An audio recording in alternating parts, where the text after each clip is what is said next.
Councillor Patterson. All those in favor? Carried. Thank you. All right. Good evening and welcome to the December 3rd regular meeting of Council. I would like to have the adoption of minutes approved. So can I have a mover and a seconder for the recommendation? Moved by Councillor Greer, second by Councillor Chandler. Okay.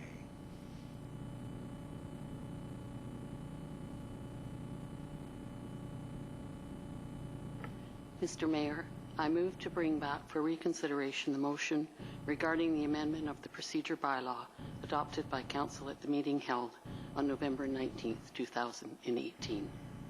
I have to have a seconder for that. Councillor Greer has seconded it. Are there questions for staff on this? Any discussion? Go ahead. Okay. That staff be directed to amend Council Procedure Bylaw 2018, number 541, to alter the current agenda submission deadline and agenda availability provisions in accordance with the provisions which existed prior to the adoption of Bylaw 1540. Oh, sorry, that's the other one. Council, as a newly elected member, I believe I need a little extra time to review agendas prior to Council meetings. As a result, I'm proposing an amendment to the motion we adopted on November 19th. I move that staff be directed to amend Council Procedure Bylaw 2018, number 1541, to alter the current agenda submission deadlines and agenda availability provisions to make the Council agenda available to councillors 5 days prior to the Council meeting date.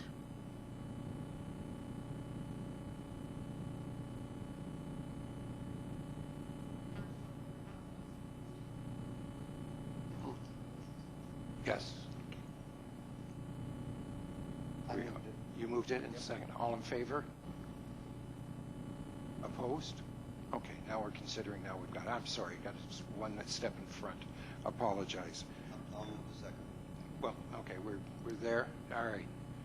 Let's move forward. Any discussion on the Councillor Patterson?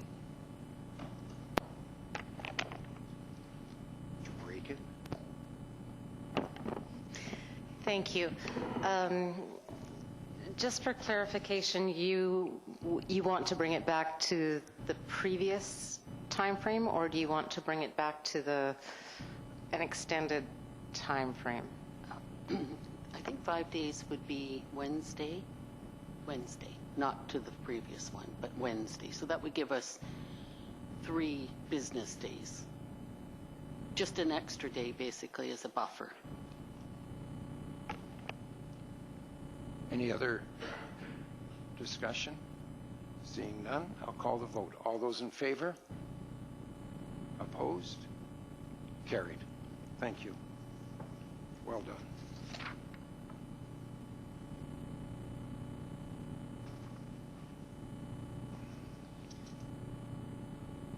Yes.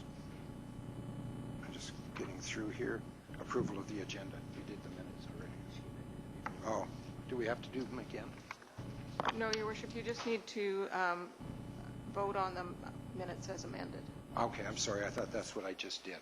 But, no, you voted on the motion to amend them. All right. And now the... Got it. Fair enough. Okay, the amended motion, all those amended minutes, it was a motion. Yeah. All right. All those in favor? Opposed? Carried. All right. Approval of agenda. Do I have a mover and a seconder for the recommendation? Councillor O'Brien. Councillor Fraz is seconded. Any errors or omissions? All those in favor? Opposed? Carried. Thank you. Delegations. We have 3 delegations tonight. We're going to start with the Parksville Beach Festival Society Outdoor Performance Theater proposal for the community park. Come on down.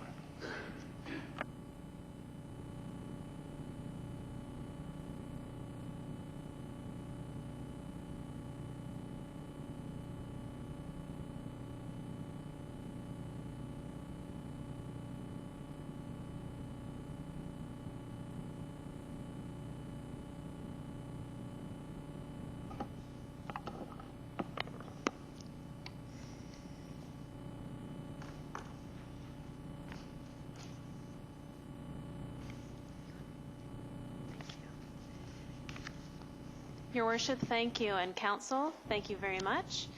My name is Cheryl Dill, and I'm the President for Parksville Beach Festival Society. Thank you very much for your time this evening, or granting us a few minutes of your time. I'd like to introduce Lloyd Derry, who is a director with Parksville Beach Festival Society, and I'd also like to introduce Gary Bentham, who's sitting here, who is from Village Drafting and Design, who designed this pencil drawing of the outdoor performance stage, the outdoor theater for the performing arts. As well, you can see that the Parksville Beach Festival Society is well represented in the audience. Our mandate as a not-for-profit society for the new council, I wanted to just review that quickly.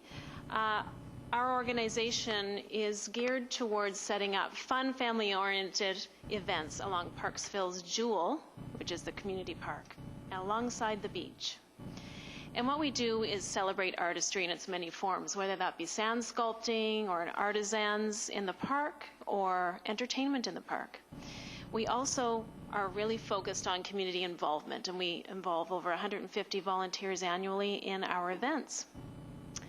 And our biggest mandate is to help other organizations in this community, other philanthropic organizations, raise money. So we're really proud of that. This is what we do really well. You've seen this. This is an example of our Sand Sculpting, International Sand Sculpting Festival. And last year we saw close to 126,000 people through the community park to see the sand sculptures. As I said, it involves over 150 volunteers. And we donate funds back to the community, and to date, since 2000, we've donated $600,000 back to the not-for-profit groups, as well as signs for the community and other projects that are relevant to the park. According to the STEAM report, which is the Sports Tourism Economic Assessment Model, the Parksville Beach Festival back in 2015, when we had 104,000 visitors, resulted in an $18 million impact in our community. We've grown 25% since then. So if you do the math there, it's about $26 million impact based on 130,000 people. For the last 3 years, we've had on average 130,000 people through our gates. So huge economic impact.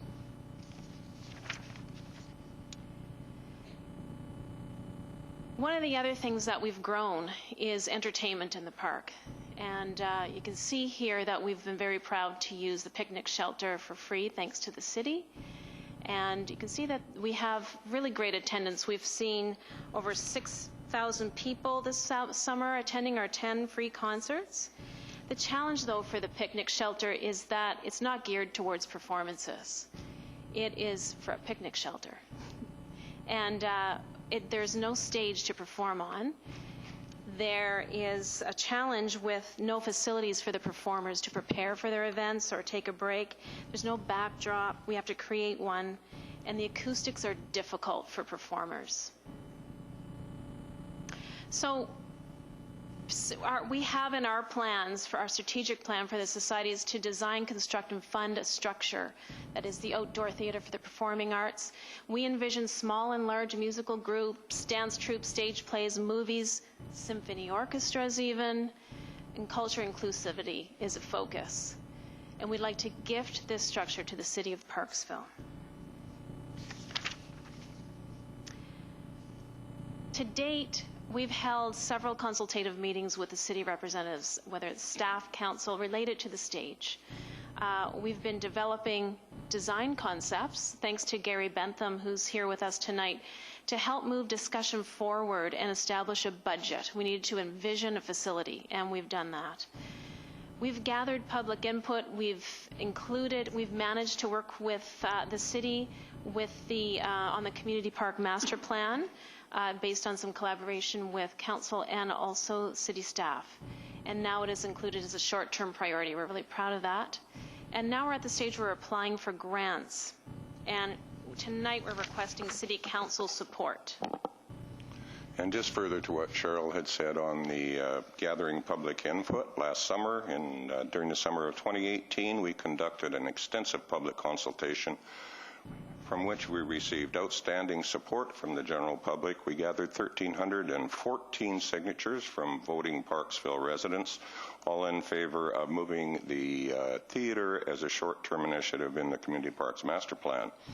Additionally, we've received various letters of support from choirs, arts and cultural groups, the Victoria Symphony, local community groups, the Parksville Downtown Business Association, and the adjacent Park Sands Beach Resort, just to name a few. Our feedback has been absolutely positive, with many folks asking, how can we help? What can we do? The city really needs this. It's about time.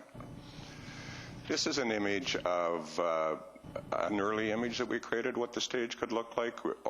Our society wants to leave this legacy to our community. So it'll look sort of like that. Don't pay too much attention to the rockwork in front. That's going to be changed. And one of the other considerations we're making is the outer walls that I'll talk about in a little bit. So this next slide, this shows the actual stage plan. The design, the stage is going to be 50 feet wide by 35 feet deep. It's accessible for mobile devices. It'll include two dressing rooms, complete with gender-neutral washrooms for performers. Also includes a storage room.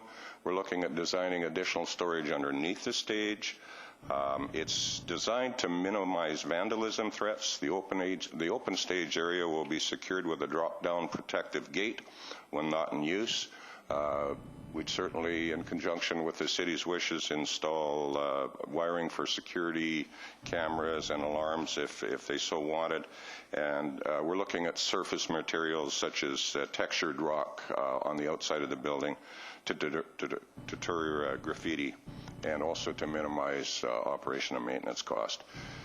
This plan here is the mobility access landscape plan. The area in front there, the shaded in area, is 39 by 80, meant to be an area suitable for dancing. Obviously, we'd want to discuss with the city just what that would look like, as well as the access road, what materials that would include. The white area just in front of the stage is a 4-foot exposed aggregate walkway that leads around to 2 wheelchair accessible ramps that lead onto the stage from both sides. And next we have a site plan, and this is an aerial photograph. So you see that white area, that's where we're proposing it would be located. It's just at the base of the bank. You can see the ball diamonds across there. And the seating area between the proposed location of the stage and the picnic shelter, which you see in the top of the picture, would accommodate about 4,400 people in lawn chairs. So lots of capacity there.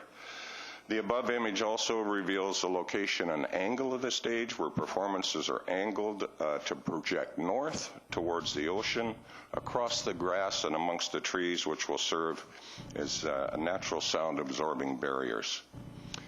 Just a quick front image of what the stage would look like. Of course, the acoustics are all designed for the performers as well as the public. So tonight we're here to ask for 3 things from City Council.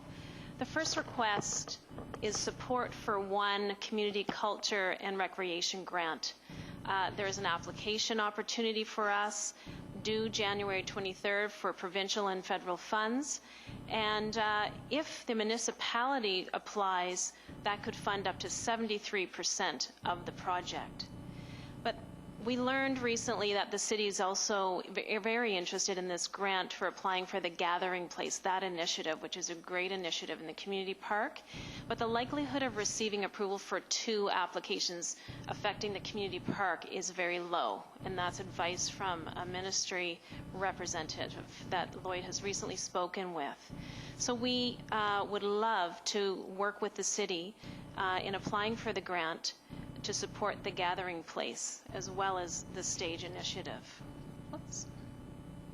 Get out of there. So rather than submit 1 application, we'd request that the City Council direct staff to include the outdoor theatre in the community culture and recreation application for improvements to the community park. We will commit to providing the necessary information in a timely fashion to city staff as required to complete the application. The second request we have is financial backing for the theatre. The grant requires proof of funding in place prior to the application. The wording in the grant says the applicant must demonstrate that their share of funding has been or is being secured, and that a plan is in place to cover any cost overruns beyond budgeted contingencies. Further, the application must demonstrate that funds have been committed to operate, maintain, and plan for replacement. So we're requesting that Council identifies funds in the 2019 budget to cover the capital costs of the outdoor theatre.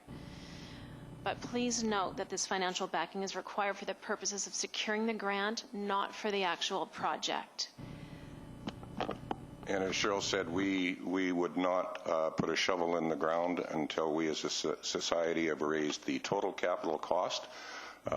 Gary has been burning the midnight oil, believe me, under poor health, I might add, to come up with some costs, and this is pretty close to what we think it'll be. The capital cost is going to run around $850,000. The province and the feds suggest a 20% contingency be worked into it. So for all intents and purposes, we're talking about just over $1 million. Also, early in 2019, with Council's approval, our society would like to initiate a major fundraising campaign to raise the capital costs of this theatre, be it from grants or donations from local businesses and individuals and organizations. So at this point, it looks like the shortfall, with a 100% successful grant, the shortfall would be about $300,000. Our society already has $138,000 in our community project fund. So that leaves a shortfall of, let's say, $200,000 that we would need to raise, and we would do that before we would even consider proceeding with the project. And it's our understanding with the grant that we need to have a resolution to accompany the grant, or at least 30 days, or to accompany the application, identifying that there is financial backing for the project. The final request that we have is commitment to the operations and the maintenance of the facility. So the grant requires that the applicant demonstrates its ability to operate and maintain the infrastructure over the long term, including the life cycle and the renewal. So currently we're gathering details to complete a forecast of the life cycle and renewal cost. Gary's good work has identified a detailed budget itemizing the specifics from roof to foundation, and we are taking that information and working with an engineering firm to get a depreciation report, for lack of a better word, of the facility. So we're also researching models for managing the operations of this facility and potential user groups for the facility. So what we're requesting is that the city commit to the ongoing operations and maintenance of this outdoor performance stage once it's completed. And just a few points about what we're doing, the design of the facility to minimize maintenance costs. For instance, the metal roof has a life expectancy of 50 years. The roof beams will endure a lifetime, and even a fire would not cause appreciable damage to them.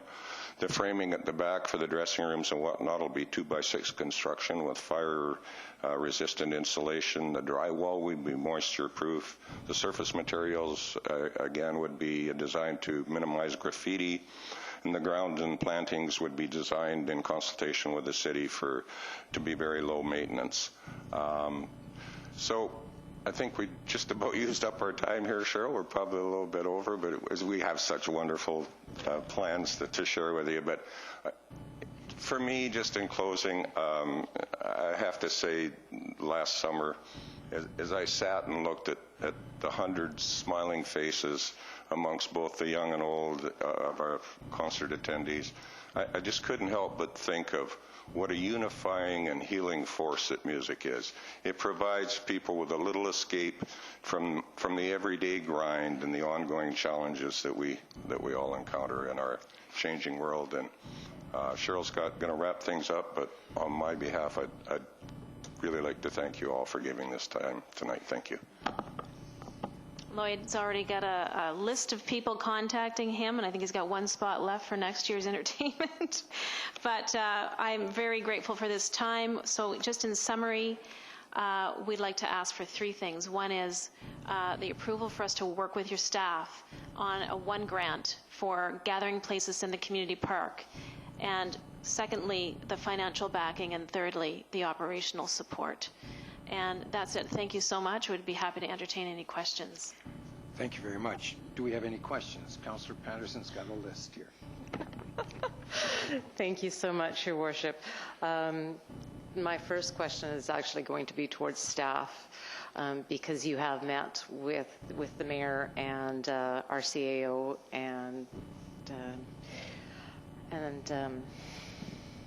so my question to staff is, how far are we along in the current grant application for the gathering place? To our CAO, please, through our mayor. We have all of our work in preparation. We've just been holding off on the completion of the actual grant itself, waiting for council's decision on this particular application. But staff are all set to go with the city's application. Can I have two other follow-up questions, Your Worship? You're really pushing. I know it. So, timeline for the construction of this piece of entertainment and that in the park. I'm assuming it will not be 2019 just because of the grant timelines and everything. So we're estimating 2020. Yeah, that's our hope. If we were able to raise the funds, it would be great to be able to turn dirt in early 2020 and have it ready for the summer concert series. Okay. My two other questions. Is there a washroom planned in the? And I think I missed that one. Thank you, Councillor Patterson. There's 2 washrooms in the back of the facilities. And they'll be accessible? Yes, absolutely. Perfect. And then my final question was sound and volume. Unfortunately, I've been on council long enough that I do know that we get a few complaints in regards to volume and music and everything in the park. You've said that it's going to kind of go outward. Will you be thinking of having any volume analysis or anything like when you're? We've certainly consulted with acoustic engineers on this, Councillor Patterson, and so we're looking at all those options and very deliberately the stage is facing the way it is. The trees and the surrounding shrubbery and all that will help. We've also taken steps the last couple of years to reduce the volume as much as we can. In fact, people sitting back by the ball diamonds have said on occasion it isn't loud enough. But we're certainly cognizant of that fact that we have to do that, and we want to do everything in our power to minimize that impact. Thank you. I greatly appreciate that you've thought about that and considered it in your plans. Councillor Greer. Thank you for the presentation. Very good. I'm very much in favor of that stage. However, I don't know much about the gathering place. You seem to confuse me somewhat on the grants for that. These are 2 separate issues that you're talking about, and I'm not too familiar with the gathering place. Oh, I'm sorry. Your Worship, through to Councillor Greer, the gathering place is a short-term priority under the community park master plan, and it was adopted by council and staff have carried on. It's an area that is near the gazebo and is designed for people to have places to sit while they eat. If they purchase food from the food trucks, to allow busking in the park and have a place for buskers to perform, and generally a place for the community to meet. It was a high priority in the community park master plan. So these are just benches, and is there a building involved? Well, no, there's not a building involved, but there's landscaping and hard surface Okay. and Okay, that's fine. I thought it was more involved than that. Thanks. Councillor Fraz, Councillor Wilson. Thank you very much for your presentation. It was nice to see that slideshow and to see the vision that you guys have for the amphitheater and the park there. A couple of questions I have are related to the operation and ongoing maintenance of it. Previously, you guys were before council on September 17th. You had mentioned that you guys would commit to contributing towards the operation and funding. Do you guys still plan to follow through with that commitment, and to what degree?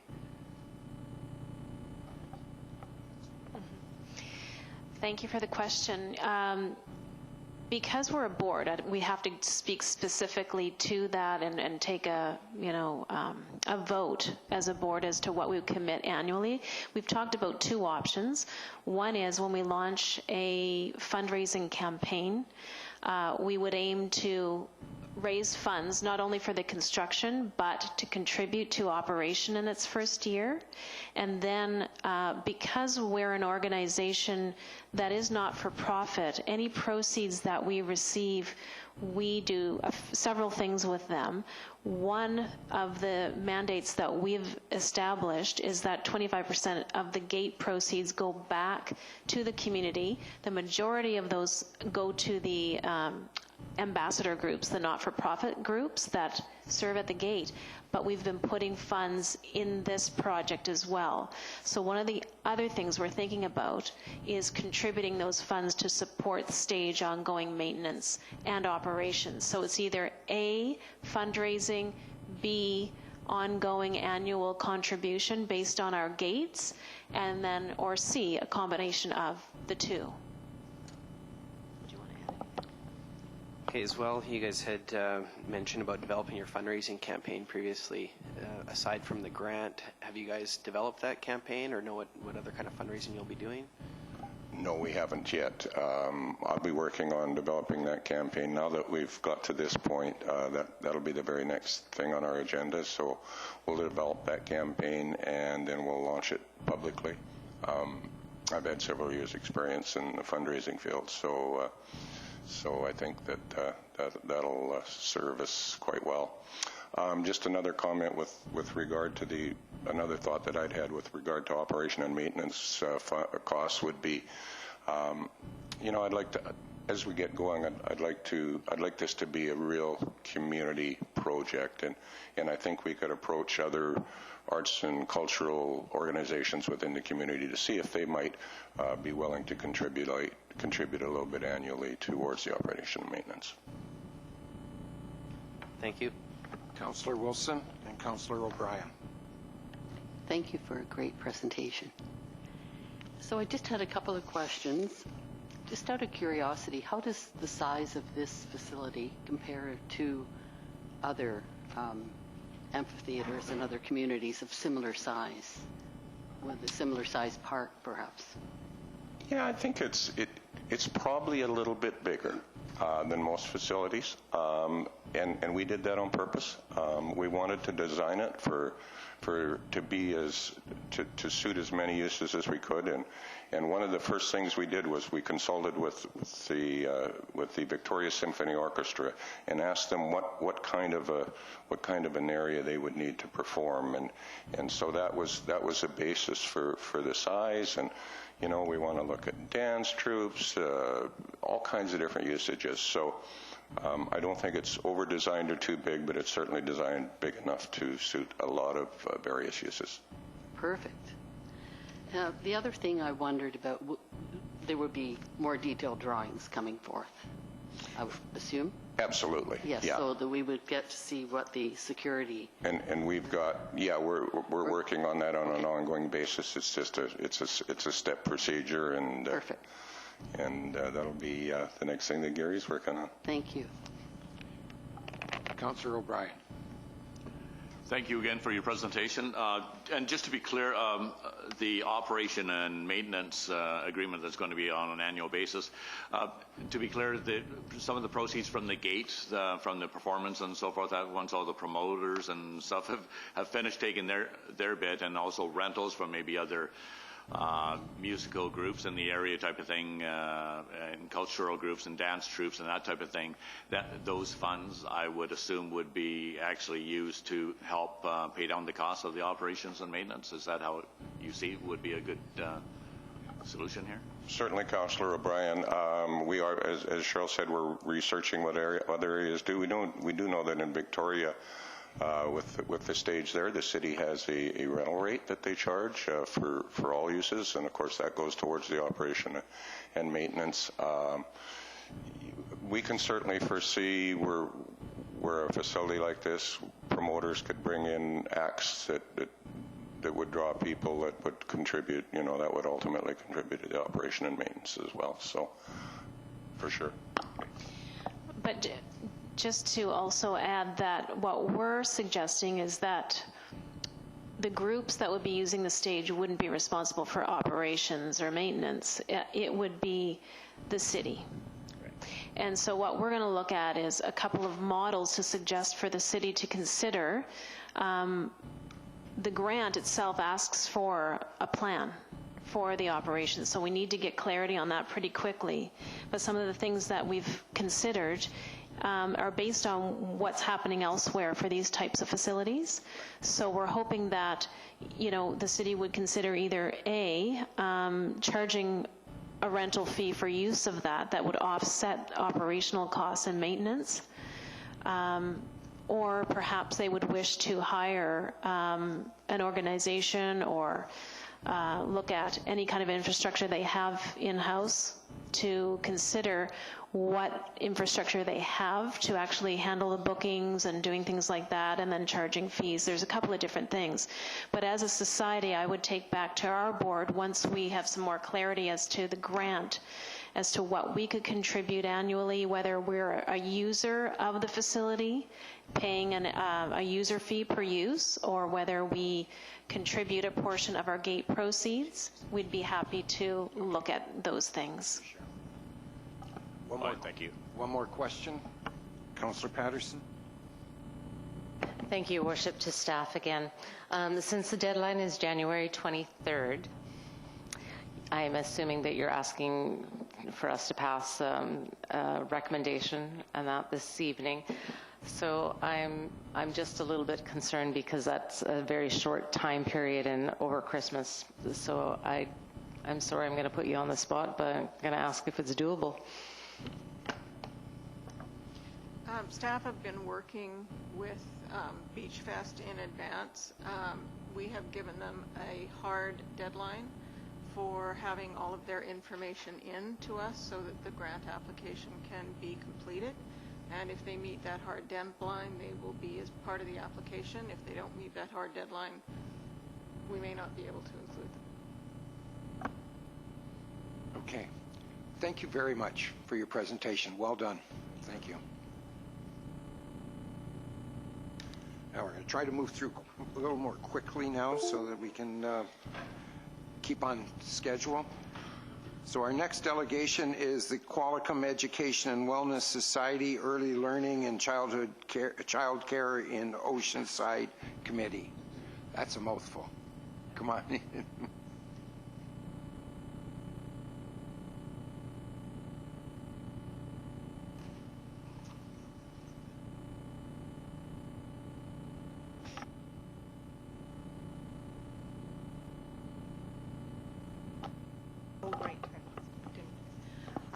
We presented to Parksville Council last fall, spring maybe? Spring. And we're here to just we promised we'd follow up with an update, and so that's what we're doing tonight, and to share some information about new government initiatives. So my name is Carol O'Connor. I'm a retired early childhood educator, and I represent the ECBC, which is Educators of BC. I will just let you know that we've changed our name. We were formerly the Qualicum Quality Affordable Childcare Committee, and now we're calling ourselves Early Learning and Childcare Council in Oceanside. Not maybe less of a mouthful, but we thought that really gave us an opportunity to better inform the community of the collaborative work that we'd like to be able to do to build childcare services in the Oceanside area to better meet childcare needs for families. And Bill Preston will introduce himself and sort of give us an oversight of how this group came to be. Okay, thank you very much. We'll try and be very, very brief. That was a great presentation, very interesting. I'm the chair of the Qualicum Community Education and Wellness Society. I want to emphasize that when we say Qualicum, it's not Qualicum Beach. We're talking about Qualicum as a region or as an area from the north of Bowser to the south of Nanus, and including Area F, Meadowwood, all along the line there in Area F. Our organization works with tables. Most organizations call them committees. We call them tables, representing all of our work is meant to be collaborative, is our primary way to work. We're very, very excited with the development moving into ECHO, because at this stage there's been a small core of people, and we're now moving to and inviting. We had a great meeting the other day, which Carol will refer to, with representatives from all the members of the elected bodies in the region. So that was very exciting. Carol will speak to that and what came out of that. So just want to thank you for your time and your support. And at the end, we'll make a quick ask to you. Thank you. So Bill and the Qualicum Education and Wellness group are part of our group, but also Judy Malcolm is on the group, and she is manager of Oceanside Building Learning Together. Ann Skipsey, former Qualicum Town Councillor. Linda Dukakis, Pacific Care Family Resource and Referral Program Consultant. Pam Moore, Qualicum First Nations Childcare Society. She's a manager there. And we have representation from Canadian Federation of University Women. So we're a multi-sector group that has come together to really address originally the needs of childcare in the community, and in recent times, since the new BC government initiatives to support childcare, we have really started to try and encourage those kinds of grants and funding proposals that are in place for BC communities.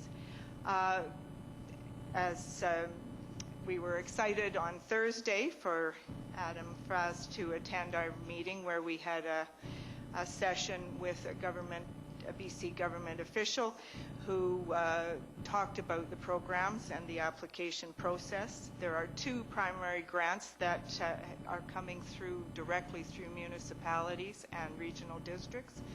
And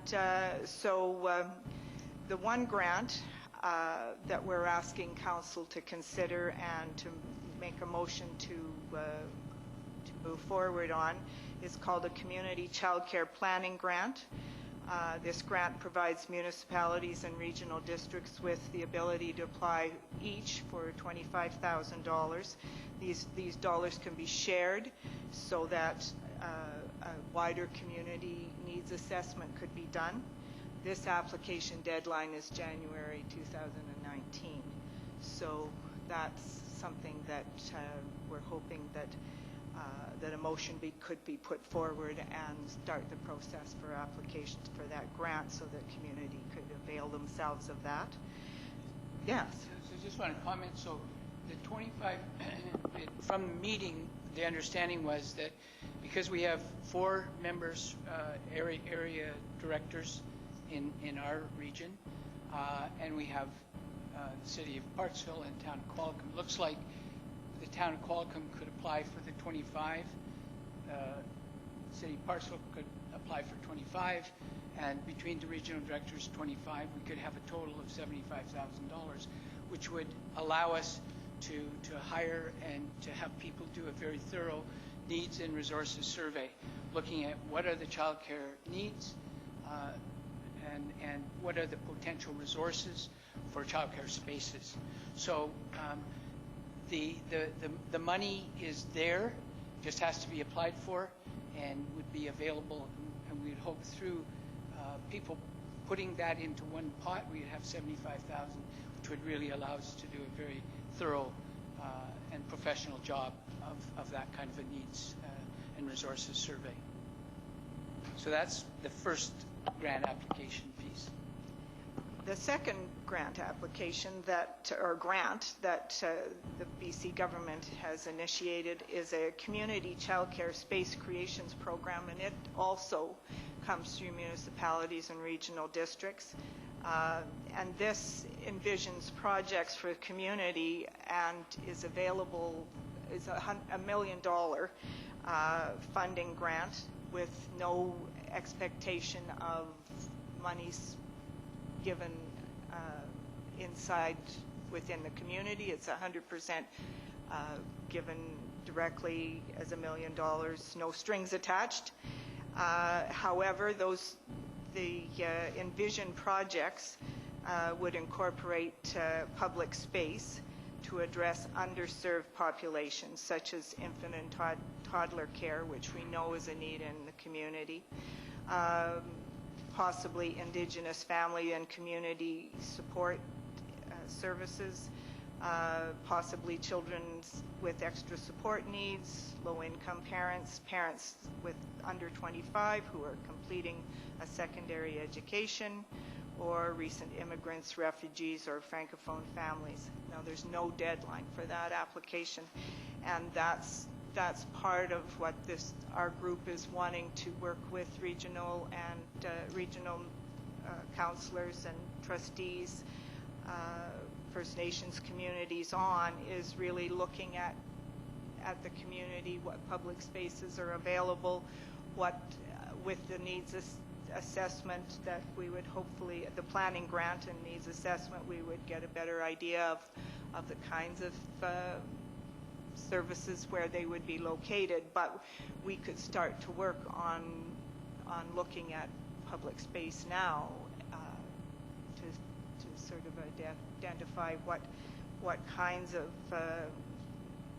bases there is, what childcare needs there are, and try and build some supports within the communities with some of those dollars immediately. One of the things that's happened in the BC government has put in place a childcare fee reduction, and that currently is giving families a reduced cost to childcare. So families earning under $50,000 are paying minimal childcare costs or no costs at all. However, the Coalition of Childcare Advocates of BC has identified that 18% of the families in BC have access to licensed childcare. Basically, if they could afford childcare, which they now can under this fee reduction, they can't find childcare. So that leaves many families with no choice but to go to unlicensed childcare, and families are not entitled or eligible for the fee reduction for unlicensed childcare. So it's imperative that communities, our community, use these grant opportunities to build more licensed childcare spaces and ensuring that families have equal access to quality, accessible, and affordable childcare. And it's ECO's, our organization is looking to work collaboratively in the Oceanside area with municipalities and regional districts to identify and plan for the community childcare system that will support the whole community. We want to thank you for your time, and Bill has one asked as well. As noted, we're working with the 4 area directors. We want to work with Parksville and the town, with both of the First Nation, the Qualicum and the Renewal First Nation, and develop ECHO as an ongoing body. So we would ask that council designate a liaison, a councillor who would act as a liaison to council and work with us on an ongoing basis. So that's an ask that we would put forward tonight. And that... as well as the motion to yeah. apply for the community childcare planning grant. Yeah, that's it. Thank you. Thank you very much for your presentation. Are there any questions for the delegates? Councillor Greer and then Councillor Patterson. Thank you, and thank you for your presentation. It seems like before your group got started, and I'm assuming it started not that long ago, this was a provincial situation where they had all these studies done and so on and so forth. Are they now setting up groups like yours right across the province? Yes. We've been actually, this group, first as Qualicum, Quality Affordable Childcare, we've been working together on this initiative for a couple of years. But since the provincial funding came out just this past year, that's when the shift has been to try and expand the group, and we're now calling ourselves ECHO. So the work that, I mean, we're in the best possible position if we organize as a region, and they are trying to do this across the province.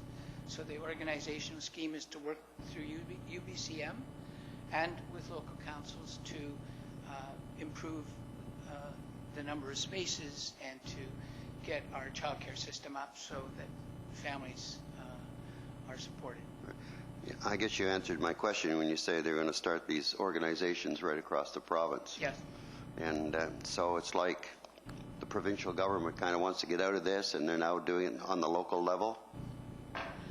Well, I wouldn't say that they're trying to get out of it. I think that this is such a massive project that the only way you're going to be able to do this is community by community, because there's all kinds of variations. So what the government is saying, as far as we understand, what they're saying is, we're going to provide you the money, and we're trying to figure out how best to do this, and we want you to collaborate with us in doing this. Right. And so our initiative, the core group of people that started, are now excited to have all of the elected officials part of the team and working to provide. So to your knowledge, are there more of these organizations already established? Do you have communication with anybody else? No, we don't. There are other organizations like this around the province, but they're all at the same sort of stage of development, because this is all very new. Right. Okay, thank you. Yeah, thank you. Councillor Patterson. Thank you, Worship. And I ask a question to our CAO first and then come back. Through your Worship to our CAO. With this group asking different parts of the Oceanside area for the same grant, how likely is it that they would receive if they put in 3 applications? Patterson, I'm not sure, because we don't have any information on this particular grant program, so we don't know what the criteria is, we don't know what the requirements are, and it's really hard to judge without that information. We don't even know how complex the application process is, what kind of information is required, whether we need to do public consultation. We don't have any information on it. Okay, so that's where I needed some feedback to ask you those types of questions. Being as this the first grant for the planning, community childcare planning, and that it closes in January. Yes. So I don't foresee that being able to be applied for. I think one of the things that that came out of the meeting that we held on Thursday with the representative from the Childcare Council, forgotten the name, BC Family Child Services, and there's another name. But I think really what she's saying is that if you apply and really show an initiative to want to be involved in some planning, that if this deadline is missed, that you might be eligible in future. Oh, can I just respond to that too? So, Councillor Patterson, thank you for the question. So this is actually a recommendation from the manager from the Ministry for Children and Family Development Engagement Program, and she said to us that it looked to her like it would make sense for the city, the town, and the area directors to apply for each three and pool that into a $75,000 grant. That was her recommendation, and she said, if you can talk to councils and area directors to get this done in time to make the deadline. So I understand it's a tight deadline, but it looks to us, based on having a recommendation from the person charged with us at the provincial level, that we can do this, would be my take. So just to follow up, how intense is the grant application? Because I've seen some that are very, very time consuming. And as our CAO said, she wasn't sure whether it would require a consultation, whether it's just staff time. There's lots of different considerations. I have a copy of the application that I found on the website, and I can certainly hand it to you. I think one of the things that would be part of where we are at now is because we're late to discuss as a big group the kinds of initiatives that a community might be interested in doing. There are maybe some pieces where we have to speculate as to what we would want to move forward on, but I didn't get the sense that for the planning piece of it, that it's very that you need to have a definite plan in place. It's just really an opportunity for communities to get some money to put in a good needs assessment, so that when we are moving forward with some initiatives, we have some background research to support using government funds to take on those initiatives. Okay, we have Councillor Chandler and Councillor O'Brien. Can we please move it along pretty quick here? We're running out of time. Not so much a question, just a comment that I think, in respect to being an employer here in this area, I think having this sort of thing would be very necessary. I mean, with wages and seasonality of employment and second spouse working out of town and so on, I think it's a huge factor to have as much of this as we can in our area. And as an employer myself, it's impacted me on several occasions not having this available. So I would like to say that I really support the whole initiatives. Thank you. Thank you. Councillor O'Brien.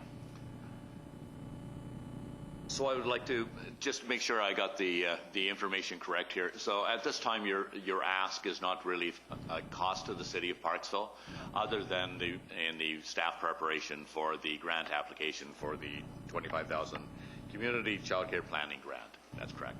Okay, that's good. And then the other part is the BC government has recently announced that they're collaborating with the school districts throughout BC by putting actually portable style accommodation for the daycare places on school board property. Is this something that you're going to be collaborating, or is your group intend to collaborate with that group to make more spaces available for everyone through the community? Is that a totally separate ministry or whatever, or will they be working with you? Yes, I imagine that they'll be working with, I think that some communities have chosen to work with school districts and use portables on their site. I think that's up to individual communities, and that's what we would like to sort of bring school district trustees and counselors and interested people together to say, is that the best for our community? Would that be something that we would want to do?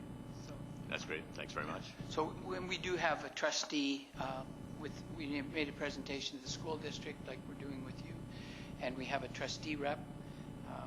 We'd love to have Adam continue if that works out for him and it works out for council.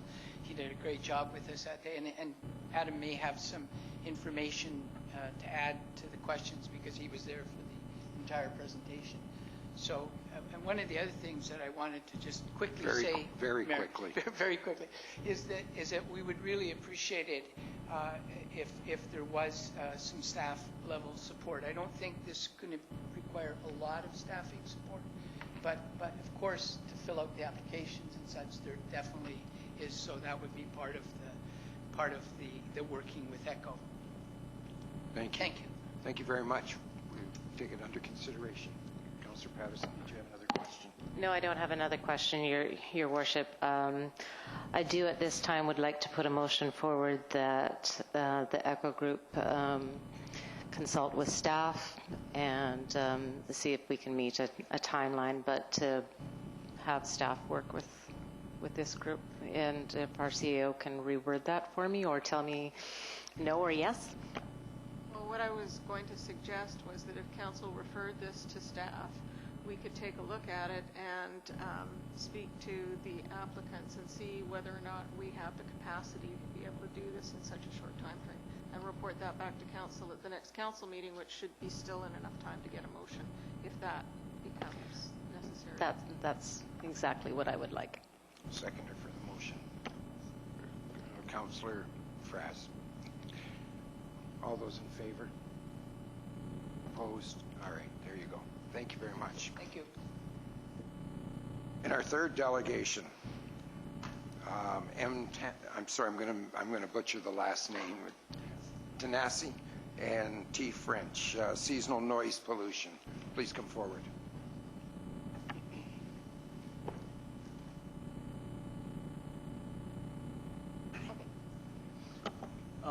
Thank you, Your Worship and councillors, for tonight. First thing I wanted to say is I'm not asking for any money. You're welcome, and I'll make this quick. We've lived on Sunset Boulevard near the estuary forest since 1981, and I want to play for you the sounds as heard from inside and outside our house just over a kilometer from the picnic shelter in the park. This happens every Friday and Saturday evening during Beach Fest from 6:30 to 8:30 p.m. in July and August. Sarah's going to help me with, or I just want to apologize before we do this that your equipment doesn't give the volume that I have on my camera.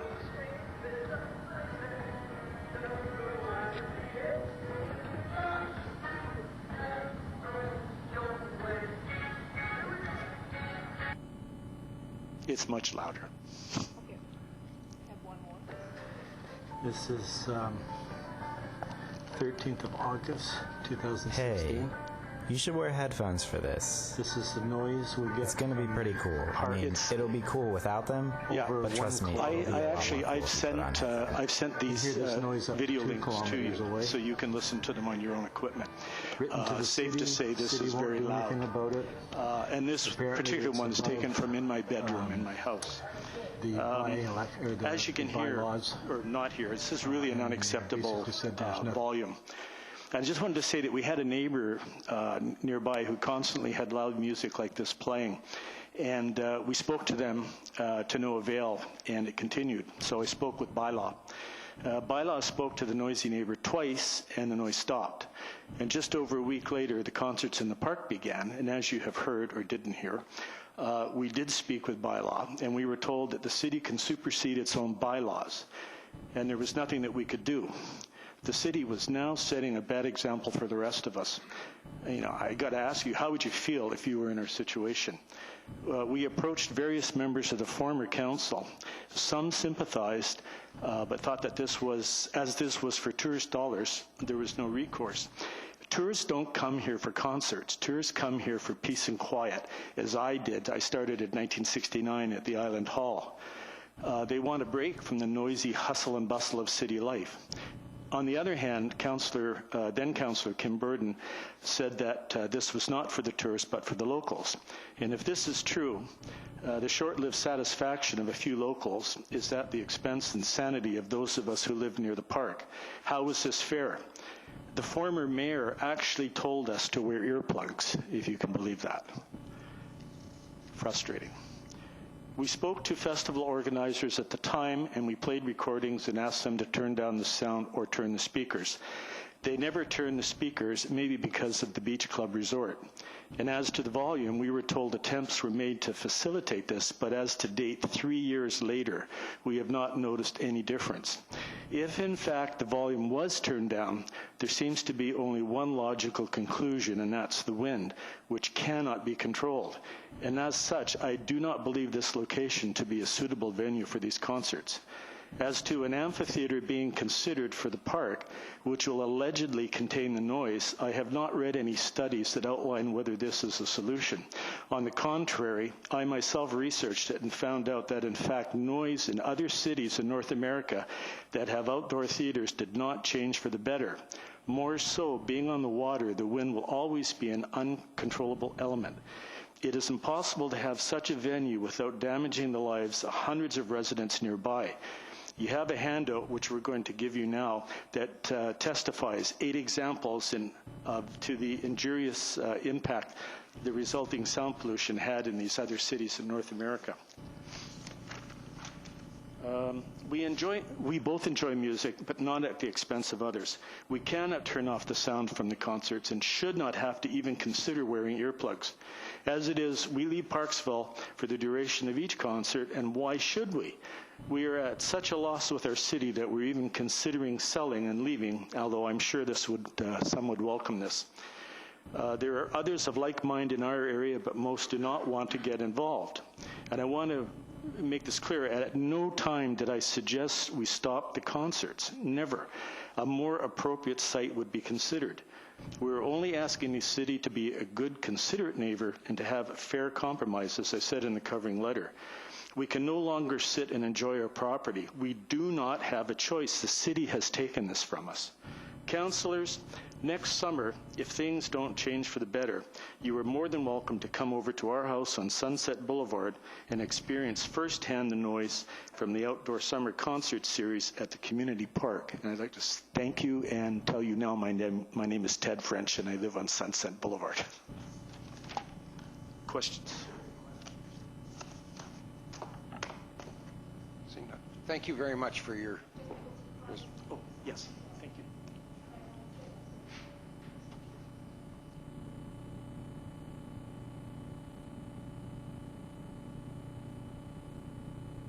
I'll just use his. That's fine.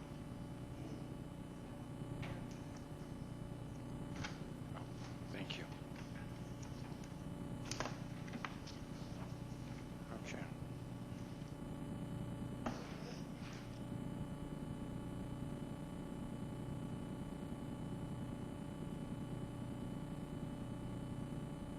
Thank you very much.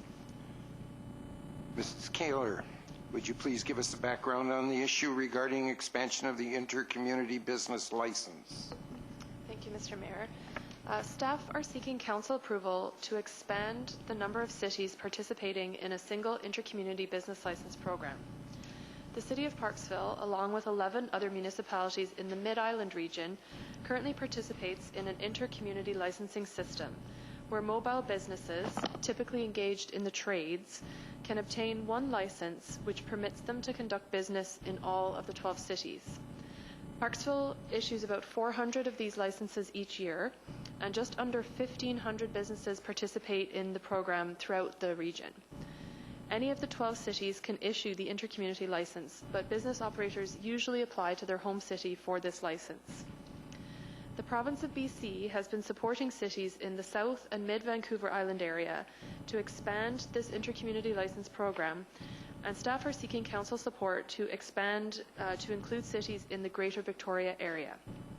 An additional change is proposed to enable prorating of the intercommunity business license fees for the first year for those who join the program later in the year. The current base fee for the intercommunity license is $150, and it is proposed that this increase to $170 for equity throughout the region, but that additional $20 essentially doubles the number of cities that a business could operate in, going from 12 as we currently have to 24. Recommendations are outlined in the agenda, and if council supports the expansion, public notice will occur over the next 2 weeks as required by the legislation.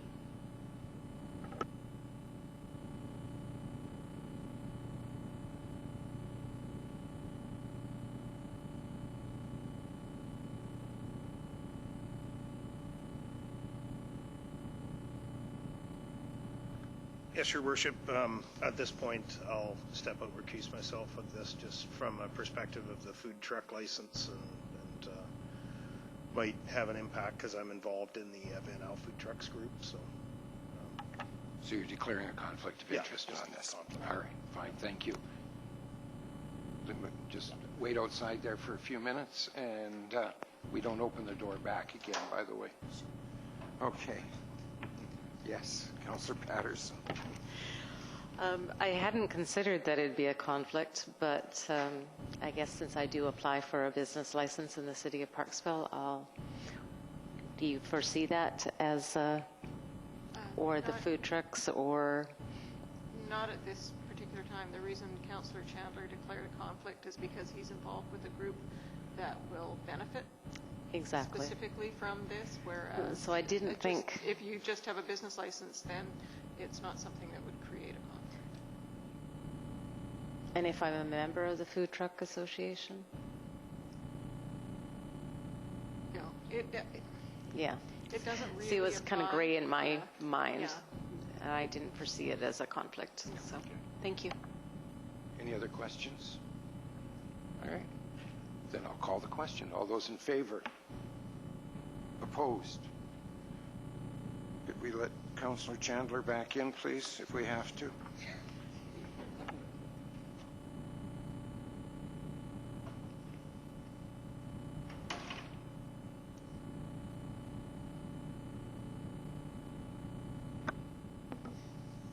Thank you, Mr. Mayor. This next report is from pertaining to the Parksville and District Historical Society, which we also call the Parksville Museum. They are requesting the renewal of their lease agreement with the City of Parksville for an additional 5-year term. The draft lease attached to the staff report includes an automatic renewal clause for a second 5-year term, which, if approved by Council, will provide the Society with authorization to occupy the site for a total of 10 years without having to come back to Council to redo the approval or redo the public notice. It is the opinion of staff that the lease represents good value to the community as the Society maintains the site, so the City does not have to, and they provide an important service by enabling the preservation of Parksville's history and culture. In recent years, the Society has also expanded to host many local events such as farmers and artisan markets and seasonal events like the recently held Old Fashioned Christmas. And recommendations from staff are per the agenda.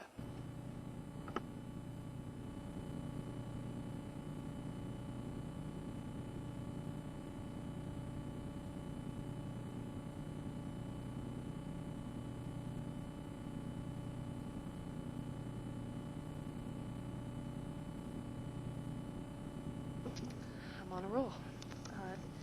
So this next report is with respect to meeting dates for Council. The Community Charter requires that Council establish a meeting schedule and present this information to the public. Parksville's Council Procedure Bylaw requires that this be done prior to January 1st each year. Regular Council meetings are held on the first and third Monday of each month at 6 p.m. in the Council chambers, unless there's a statutory holiday on the Monday, in which case the meeting is then automatically moved to the following Wednesday at 6 p.m. Staff are proposing that the January 7th, 2019 meeting be cancelled due to challenges associated with the preparation and distribution of agendas during the Christmas break and anticipated absences from councillors and staff. And recommendations are per the agenda.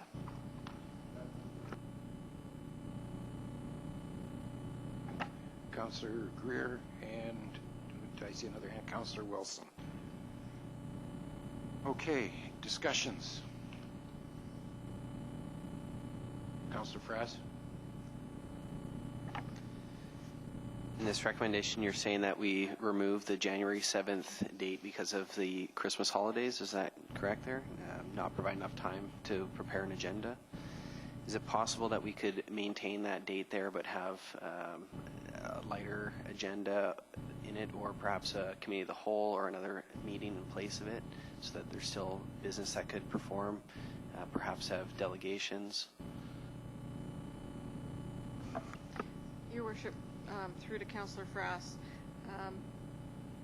we simply don't have the staff here to be able to prepare an agenda over the Christmas holidays, because if the meeting were on the 7th, then the agenda would have to be prepared by the 1st, which means that all the staff reports would be prepared over the Christmas vacation, and there just simply isn't time for that. I saw another hand somewhere. I didn't. Do we have, there's a recommendation, an amendment? No, we'll make the amendment first. Mr. Mayor, I'd like to move an amendment to the motion to cancel the council meeting dates in August.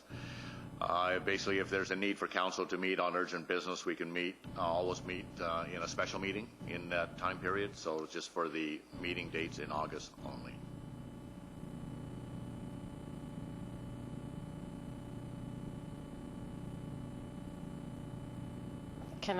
I'm sorry, can I get a little bit more clarification? You're asking for both meetings in August to be?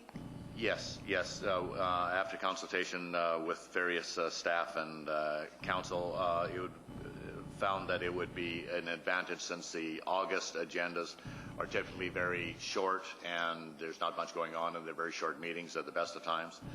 And so it was suggested that maybe we could just do away with the August meetings at this time.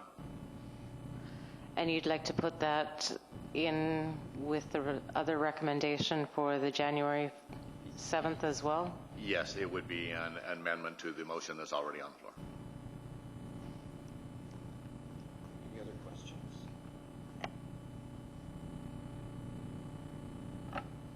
Councillor Patterson. Sorry, I would prefer to have them separated. One I can agree on and one I cannot. What is it you want to separate? The January 7th. Your Worship. January 7th is already in the original amendment. The addition is the 7th, and the 19th of August is the addition. So they are separated at this point. Yeah, the amendment is just for the 2 dates in August. That's correct. Because the main motion has the January 7th meeting in it. And we're discussing the 7th and the 19th discussing the amendment right now. right now. So, all right. Any other questions before I call the question? All right, we're calling the question on canceling August 7th and August the 19th. All those in favor? Opposed? Thank you, it's carried. So now we have to do the amended recommendation. The main motion is amended, Your Worship. Okay, we'll use the formal terminology. The main motion is amended, and I would like to call for a vote on that then, unless there's any discussions. Nope. All right. All those in favor? Opposed? It's carried. Thank you.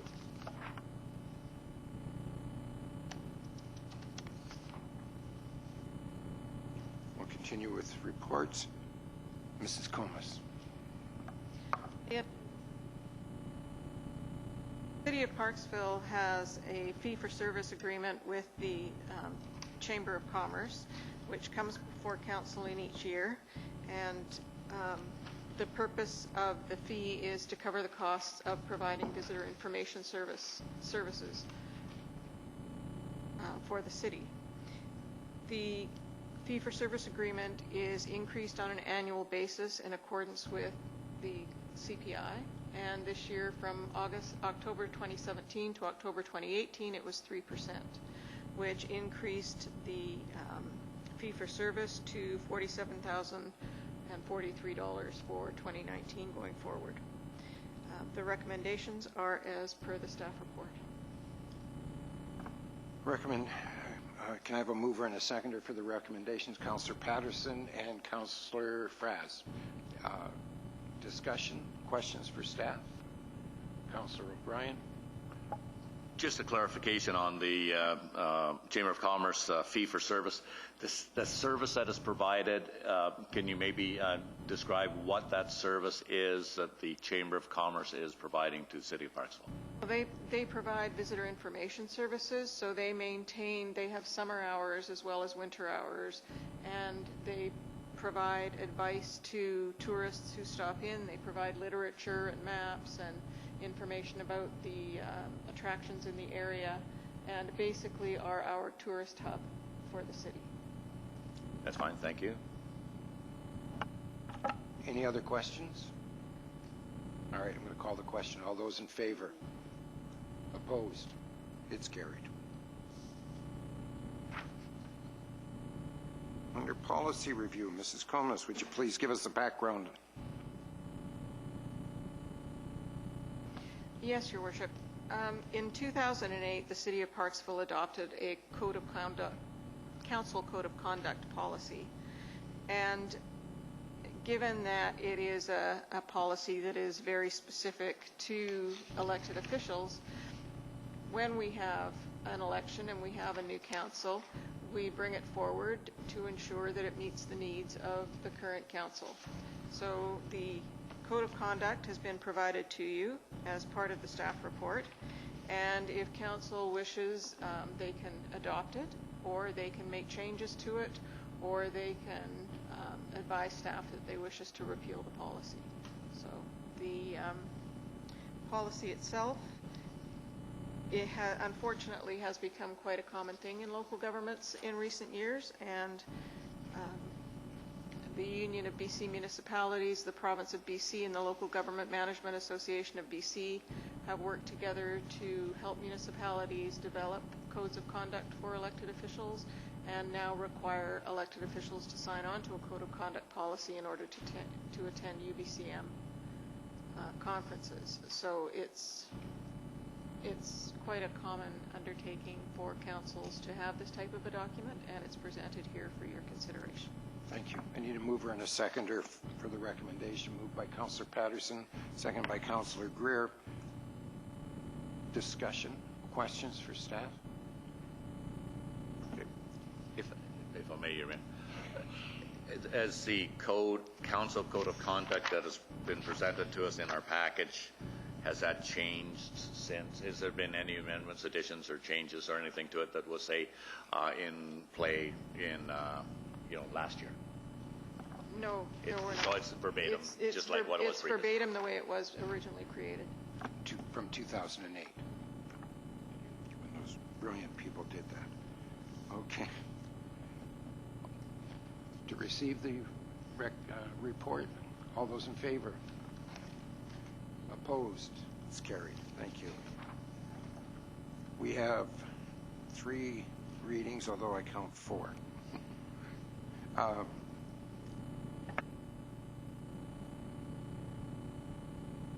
No, that I did.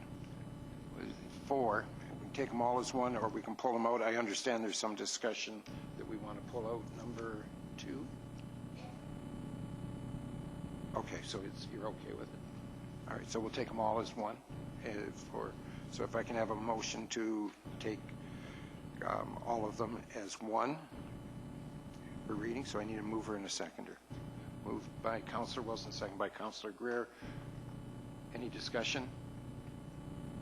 All those in favor? Opposed? It's carried. Thank you. I need a mover and a seconder. Fees and charges. Let me see. Yeah. 3rd reading. Yeah. I need a mover and a seconder for the recommendation that the Intercommunity Business License Amendment Bylaw 2018, etc. Okay, sorry. So, third reading, Zoning and Development Amendment Bylaw 2018, number 2000.121. I need a mover and a seconder for the recommendation. Anybody want to move it? Moved by Councillor Fraz, seconded by Councillor O'Brien. Any discussion? Any questions? All those in favor? Opposed? It's carried. Thank you.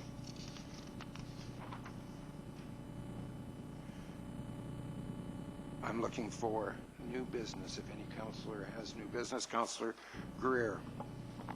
Thank you, Your Worship. I have one notice of motion.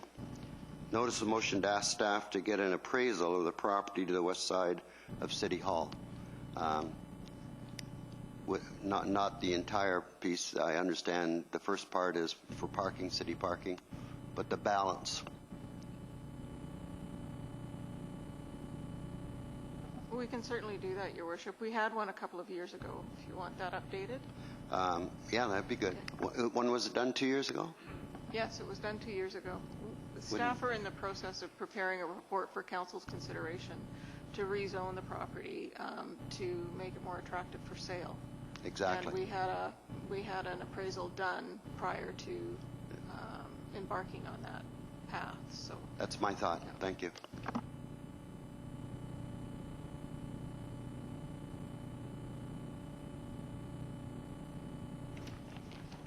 I just want to short note, I met with the Oceanside Community Arts Council and just want to let everyone know that they're going to have a silent auction from on Saturday, December 8th, and for people in the gallery. Will be closed from December 23rd to January the 8th as well. And also, they are looking for a new secretary as well as an aging artfully coordinator.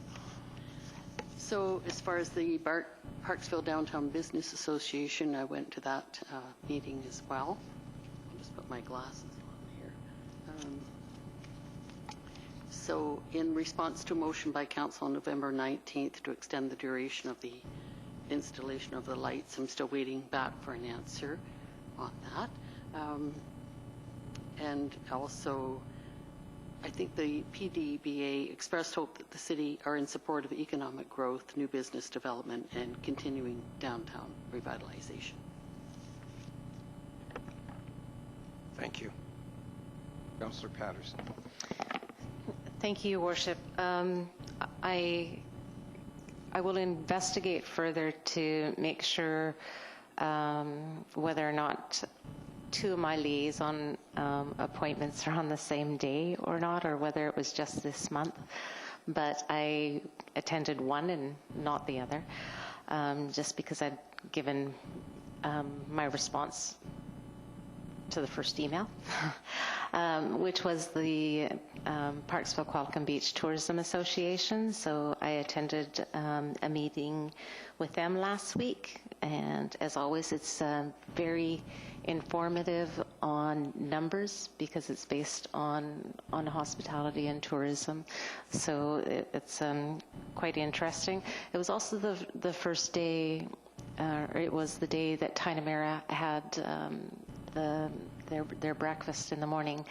So the general manager was in attendance. Very tired he was, but I just wanted to kind of put a shout out to this community because it is truly, truly amazing the amount of dollars and gifts and things that are generated in that day.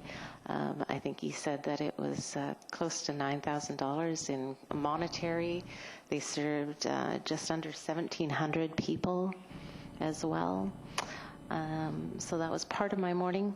And the Tourism Association will also be having kind of a Christmas type meeting on December 11th, which I believe most of council will be attending. It's a good opportunity for you to meet some of the other elected officials in our community as well, and it's a lot of informative fun.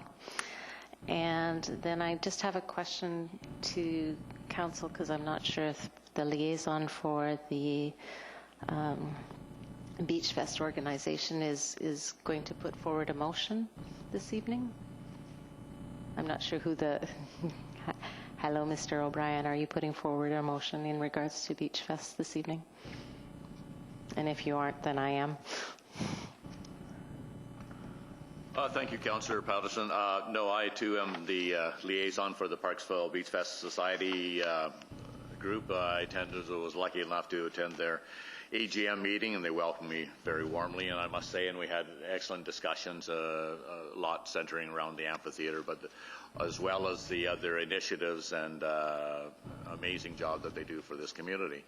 And at that time, we agreed that here's a delegation here, which they did very successfully tonight, I must say. At this time, I had not prepared a motion at this time, but I'm certainly willing to listen to yours.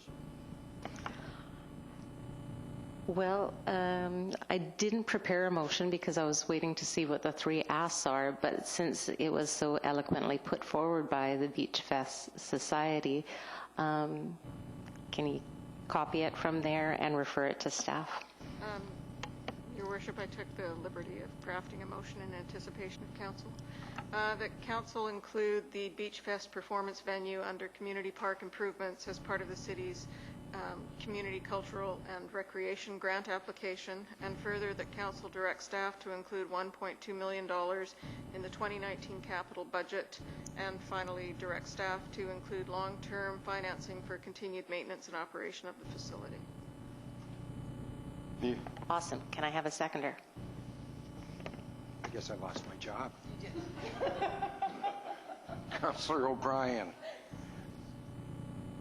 Seconded, correct. And any further discussion on this? Okay, we recognize the fact that the 1.2 million that we're talking about is not actual cash that's going to go out. It's an allocation. Your Worship, under the terms of the grant, it does have to go into the capital budget, and it does have I understand that, but it has to I'm be saying funded by the city, so it'll be included in the overall capital budget. Let's get this so we're straight. I got a question. Is there any chance that if we're putting this in there for the purpose of the application and not actually for the cash to go forward for the capital cost, that if the grant isn't approved, that this money can come back out of our budget? If the grant is not approved, the money will come back out of the budget unless council wishes to leave it there. But in order to satisfy the requirements of the grant, it has to appear in our capital budget, and so it will form part of the 2019 capital budget. Okay, just so we're talking apples to apples here. You're adding $1 million to the 2019 capital budget. We are, yes. But at this point in time, the Beach Fest is not going to draw down on that $1.2 million. So it's just a number that's in the budget. It just has to be funded. I understand. So funded being it shows in the budget. It doesn't mean that we're going to write checks out for $1.2 million. The Beach Fest will, in fact, raise the funds and lower that amount of money down to zero before we proceed. Yes. Okay. And one further question. Do we know the timeline when we will know whether the grant application was successful or not? Ms. Tardif, do you have it? Late 2019. So we'll have to carry that into the budget, 1.2 million, right through to at the end of 2019. The way the grant applications work, once they're approved, the money has to be spent, and then the municipality or the association, in this case it'll be the municipality, is reimbursed. So they create timelines within the application process. So construction has to start by a certain date. It has to be completed by a certain date. And if it is not, then the funds can be forfeited. So the province can withdraw if we don't follow the criteria set out in the application, the province can withdraw the funding. So when we get approval, we will know how much we've been given and what the allocation is in terms of the performance venue and the gathering place. And then work will have to start within a certain period of time and will have to be completed within a certain period of time. And so basically what's going to happen is that the city is going to pay for it, and the Beach Fest is going to reimburse us as they do their fundraising. Because we're the ones that have to do the financial accounting for what gets spent, and we're the ones that have to make application for the periodic payments and provide the financial backup for each one of those payments. Okay. Councillor Wilson. I just had a question. Thank you for asking, by the way. Pardon me. Mr. Mayor, I just had a question about the, in the application, does the, I guess this perhaps goes to CAO, the amount of money for the maintenance, does that also have to come out, be budgeted right at the beginning as well? Yes, we are. Basically, we're putting $1.2 million in the capital budget, and then we are going to have to look at the numbers we would be required to do for maintenance and put that in the operating budget as well. Thank you. Councillor Frass. And through the mayor to the CAO, as far as who would be responsible for any cost overruns if their estimates are way off the mark and it turns out to be a $2 million project, for example? Well, then we would likely be on the hook for the cost overruns because we have committed to the province to fund it. Now, Beach Fest has said that they are not going to even start construction until they have raised the appropriate amount of money. But they haven't gone to the point yet of engineering designs, and it's my understanding that the estimate of $850,000 does not include roadworks or the landscaping out in front of the performance venue. So part of the concern I have with that then is that you mentioned that for the grant they have to start by a certain day, yep. But yet we only at this point have a rough estimate is even what it would cost. Back in September, the estimate given was at $750,000. So in a couple of months, it's already gone up to $850,000. These costs don't seem like they're very concrete at this time. No, they're not. It brings some concern to it.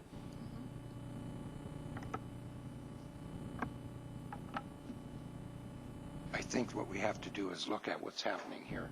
Is that they have indicated that they originally $750, now it's $850 because the extra costs that they may have run into, but the $850,000 plus a 20% contingency, which the province has said they have to put into it, is what took it up to that level. They haven't got the numbers put together yet for the final budget. They're working on a budget, and they have gone to, in fact, I know this for a fact, they have gone to qualified engineers and qualified construction people to get these numbers, and they feel comfortable with it at this point. If, in fact, they get to that point where we get all the way through it, and it's going to cost $1.7 million, they're either going to have to come up with the $1.7 million and or they won't start. I mean, that's what you have to keep looking at. I think it's a misnomer to think that this $1.2 million is being spent by the city. It's not. The money is going to be set there for them before they even start construction. So it's not like the city is paying for it out of their pocket and then waiting for 6 months till the Beach Fest raises the money and then gives it back to them. This is not a loan. This is, in fact, it's just a convenience factor here is what we got to look at. And if it comes in over budget, they either walk away or they have to raise the funds themselves. And if they don't raise the funds themselves, they have committed that they will not start this project until they do have the funds. So I think it's, from the city's perspective, we have virtually no exposure on this at this point in time, is the way I see it. I'd just like to add that I do have heard continuously that they intend to fully fund this, the capital cost of this, and then gift it to the city. So I don't believe they would change their position on that. It's just like I think it's prudent that we realize where those kind of concerns are, and particularly the start date of it if the funding is dependent on that.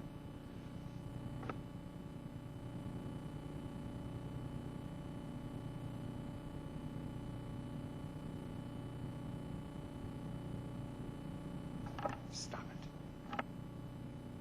it. Adjournment. I need a mover and a seconder. Oh, you've got another one? I'm sorry. Sir, for your time, I just want to put a notice of motion forward that I'd like to get a second alternate for the RDN Board of Directors coming up into our next meeting. Your Worship, if it's council's wish, you can just consider that motion to appoint a second alternate to the RDN. Okay, fair enough. I just was going off our protocol of having a notice of motion for things. But okay. We can just... If it's your wish, then I'd like to move that Councillor Greer be appointed as a second alternate to serve as director to the RDN in event that appointed City of Parksville representatives are unable to attend. I need a seconder. Councillor Chandler. Discussion. If I may, just so that I can explain what's happening here, because we have two representatives on the RDN board, we assumed that we only needed, I assumed we only needed one alternative back when we were making the appointments, and now the region has come back to us and said, no, you need two alternatives because you have two representatives. So that's where we're at. And we followed the same protocol that we always did, and we did it by the same method for votes and so on. So it's nothing other than that is what's happened here, and that's why we're doing it. So unless there's any other questions, I'll call the question. All those in favor? Opposed? Councillor Greer voted against it. Let it know. I knew he would. All right.